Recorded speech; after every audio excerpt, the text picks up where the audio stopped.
Hi friends, গাছ ভর্তি এইরকম ফল পেতে গেলে একটু পরিচর্যা করা দরকার।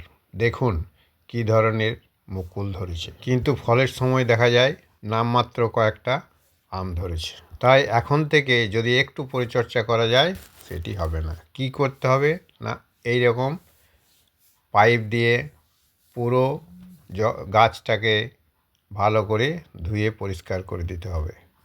কারণ এখন পোকামাকড় এবং ধুলোবালিতে ভর্তি গাছ। সপ্তাহে অন্তত একবার যদি সকালবেলা এইভাবে গাছের পাতাগুলোকে ধুয়ে দেওয়া যায়, সাবধান গাছের গোড়ায় যেন জল না লাগে। কারণ এই সময় জল লাগলে এবং পরের দিন 1 লিটার জলে 1 মিলিলিটার মিরাকুলান মিশিয়ে গাছের আগাগোড়া পুরোটাই ভালো করে স্প্রে করে দিন। অন্তত 2 বার এটা অবশ্যই করা দরকার।